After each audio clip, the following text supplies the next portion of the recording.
Hi YouTube, Mr. Dodo8449. Yeah, I've just come back from holiday, so I've done a little bit of work today, and this is the first update for almost 2 weeks now. I'm doing something a bit different with this one. I've been having problems with my internet, so I'm having to do it all back the old way using my netbook and editing all the videos and stuff. So I've decided to do this in 2 parts. This update before and after, basically. And the main reason for that is hopefully what you can see at the bottom of the screen. A lot of white areas, and I'll come back to them later on, explain what's happening once I've done a little bit of the update. So I'll start off with this area here where I've been doing most of my work recently. Well, what's been happening? Well, I haven't been doing much around here, but I've had a thought of what I was going to do in this area here. This area around here. Originally I was going to put engine sheds there of some form, but I'm sort of kind of changing my mind and this and that. I'm not quite sure what I'm going to do there at the moment.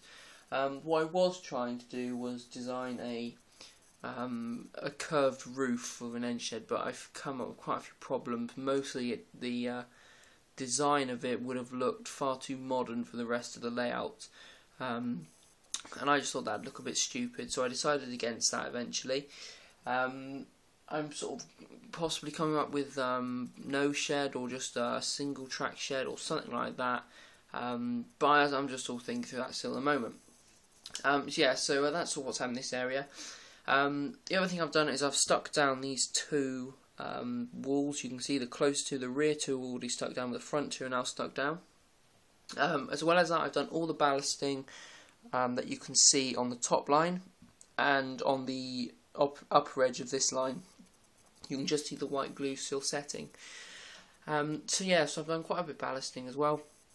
And once that's done, once that's dried, I'm going to take a sandpaper and just rub off the layer of glue that inevitably gets on the track to make sure there's good connection between the loco and the wheels on the loco and the track, to make sure there's clean pickups. Another thing I'm planning on buying is a new it's a device designed to clean your loco wheels. I think it was from Mini Tricks, I saw it. So I'm looking at buying one of those, and if I do get one, I'll do a little review on it. It looks quite good, and it looks like it would make cleaning wheels very, very easy. So that's what will possibly come in the next update or so. But that was just me going off the point slightly. As well as the ballasting and stuff like that, I've done quite a lot of scenery work, which is what I mentioned at the start. I'll go around the corner a bit and then come back. Right. Now over here, if you want to go back, there we go. If you go back to the previous update, you'll notice that when you looked at this area here, you were still able to see writing underneath this, which wasn't very good. Obviously, it didn't look very realistic or anything. So I've gone over the this area that you can see here up to the what looks like a black line, but the camera's just picking up a shadow. I've gone over the whole of that again with a second layer of grass. I decided to use a slightly greener colour than on the other side of the track. I may go over the other side again, very likely with this same green colour, to make that brown not quite as standing out as much. A little bit green on there. Over here, that line there, I left on purpose. I'm going to be putting a hedge up there to try and corner off this to try and corner off this area here with the turntable and make it all separate from the rest of the layout and the hills and stuff like that. So that's all to come. As well as that, I've stuck down the trees over in the back corner. 1, 2, 3. They've all been stuck down now in their sort of final position. I think they look quite good. Obviously, there's more shrubs and plants and things like that to go around that area. And also I've got to work around the top end. There's a little gap between the 2 bits of grass, so I've got to work around that top end as well. So that's all to come. As well as that, I've done a little bit more scenery, hedge and bush-wise just down here. Not very much. I had 1 or 2 more bits here and just a little bit more around there. I think that just adds a bit more detail, but I will be adding a bit more on there. Possibly some bigger sort of bushes, styles and things like that. I hope they look quite good. So anyway, yeah. Going back to the other area. And what I was talking about, let's get the camera in the right place, there we go. So what I was talking about at the start, now as I said this is going to be in 2 parts, so in a minute or so the video will stop and it'll restart again. But anyway, I'm building this area here. I mentioned in the previous video what I wanted to do with it.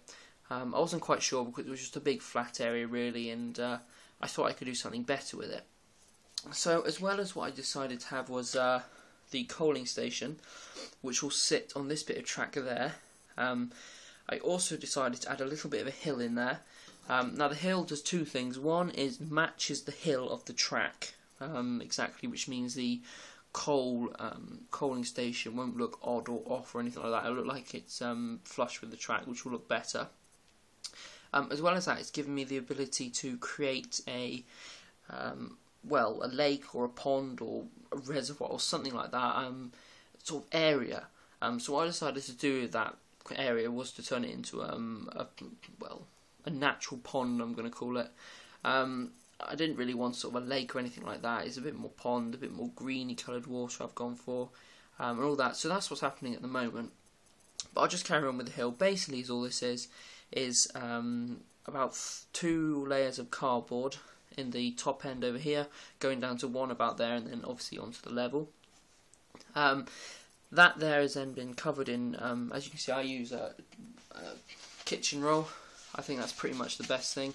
Everyone knows what kitchen roll is. Dip that in 50-50 water PVA, and then lay it on there, and then it will go nice and hard. It will give you a good surface to paint on. You can use newspaper, but the ink in the newspaper actually shows through like your first 1 or 2 layers of paint. So it's always better to use either white paper or tissue paper, or kitchen roll, I meant to say. So yeah, so that there's still drying off nicely. It's sort of going in, just sort of starting to go off nice and hard at the bottom here. Once that's done, it will be painted green, static grassed over. Then this part here is going to sit in. There's actually a little groove for it to sit in. I built into the hill. It will sit like that. Then be scenic all over it. Grass up, hedges, whatever is all going to go around it. Let's put that out of the way. So yeah, so that there's setting off. Now the other half of that is the river, well, pond, I should say. Which is what you can see here. Now, originally I had this area of hedging and hill, or bank even, up to about here. So on the left hand side of my finger, it was all done. Then I've obviously added on a hill here, which created a bank. I then basically copied the same sort of idea on the other side, adding quite heavy shrubbery around the edge. And then I also had a little split it out a bit here of land, so I put some more shrubbery on that. I then painted the bottom of it a blue colour, then added stripes of green in there, a bit more blue to act like depth, darker blue and stuff like that. And then, like I did with the other river, which I did a few months ago now, same sort of idea. I just put in quite a thick layer of PVA glue. Into that I added blue streaks by using the paintbrush I'd used for the base to stir it around a bit, and that gives very nice sort of streaks and patterns of running water. As I didn't want this to be running water, I did circles to make it look like stone splashes or fish coming out to the surface, or a ripple effect. And I think it came out quite well. You can't see it at the moment, obviously, because there's white glue, so it's all sort of hidden in there. On top of that, I then laid, I just laid some of my grass, this sort of grass scatter stuff, just sprinkled very, very lightly over the top. I'll be adding more of this later to act like lilies, lily pads and things like that. So that's all to come. But there, this is sort of the before shot, and I'll be doing an after shot in about 20 seconds. Yeah, just to say, when you do this, like on the edge I've had to stick this board on there. I've used some nice screws all the way along to make it very easy to get off. Ideally you want to use a hard wood board or something like that rather than using cardboard or paper board like what I have, but unfortunately it's the only board I had lying around, so it involved me getting a Stanley knife and scraping off the remainder of it later on. But anyway, yeah, yeah, that's all. How I retain the glue until it sets nice and hard, which will be in 48 hours or so. It's going to be 2 or 3 days before that sets nice and hard. Maybe 2 days before I can remove this. Oh, before I go, actually, I've got one more thing to show you. I finally added on my extended baseboard and started to glue down the track. It just fits very nicely in that corner there, and it covers over the track nicely. It gives me a bit more of an area to work on. It's nice and solid as well, and I'm going to have a delivery bay for coal trucks to bring coal up to the loading area. Okay then, it's been 48 hours now, and I finally got the layer of glue on there. It takes about 36 hours or so for it to dry nicely, but I had to put another layer on top of it to create the misty, sort of unclear water effect that I wanted.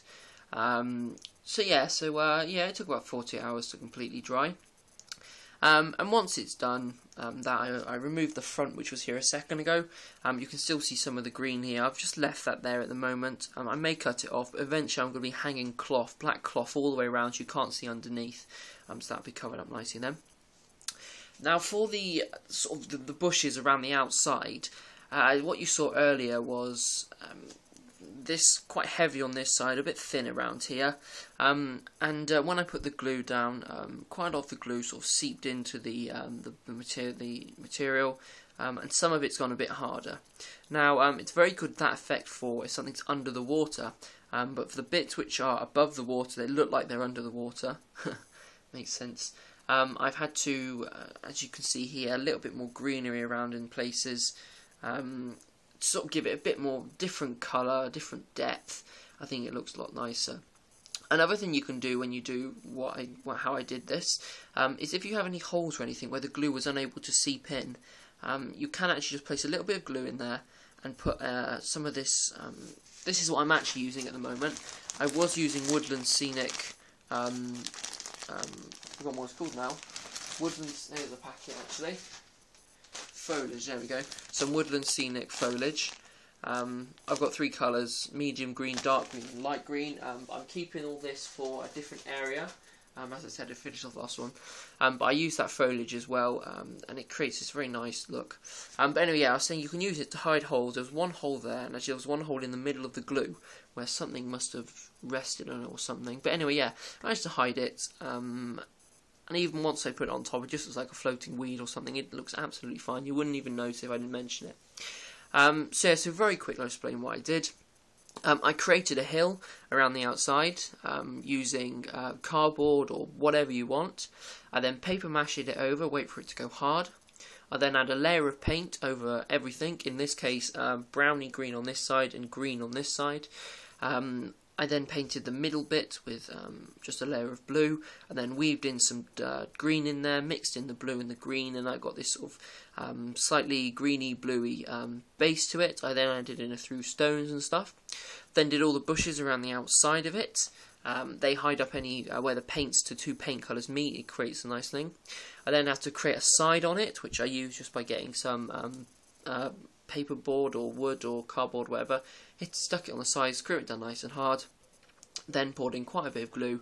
There's probably about 5mm of glue in there. I'm exaggerating there. It's probably about 3mm of glue in there to give this nice depth look to it. There's actually a very nice texture on it, which is sort of another thing I was looking for as well. So that's how you get that. It's very simple then. As I said, about 48 hours, 36, 48 hours for the glue to dry to a place where you can remove the outside boards.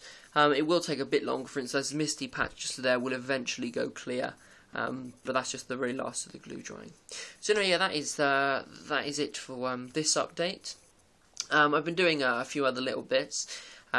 So for the next update, I've started that video already. I'm just gonna show you the reason for the train being there. I've added cars and I've added cars, a loco, and things like that. And this area, obviously minus the backboard wall, it looks very good now. I think it's coming on really nicely, and I think that this pond or lake gives it a bit more depth to the layout, makes this area look a lot more interesting.